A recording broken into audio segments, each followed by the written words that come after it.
வணக்கம் கிருஷ்ணமூர்த்தி. கூடுதல் விவரம். வணக்கம்.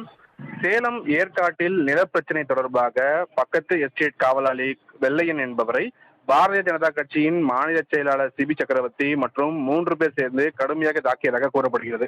இதையடுத்து சிபி சக்கரவர்த்தி தன்னை சாதி பெயரை குறித்திட்டு தாக்கியதாக வெள்ளையன் அளித்த புகாரின் அடிப்படையில் ஏற்காடு போலீசார் சிபி சக்கரவர்த்தி, அவரது தந்தை மணவாளன், மனைவி சித்ரா ஆகியோருக்கு எதிராக வன்கொடுமை தடை சட்ட உள்ளிட்ட சட்டப்பிரிவுகளின் கீழ் வழக்கு பதிவு செய்யப்பட்டிருந்தது. இந்த வழக்கு தொடர்பாக சேலம் நீதிமன்றத்தில் சரணடைந்த நாளில் ஜாமீன் வழங்க கோரி சிபி சக்கரவர்த்தி மற்றும் அவரது பெற்றோர் சென்னை உயர்நீதிமன்றத்தில் மனு தாக்கல் செய்தார்கள்.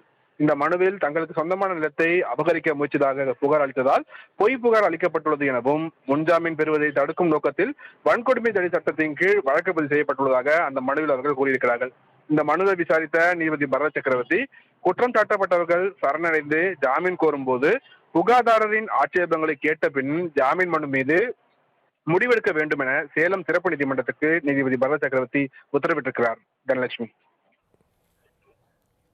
விவரங்களுக்கு நன்றி கிருஷ்ணமூர்த்தி.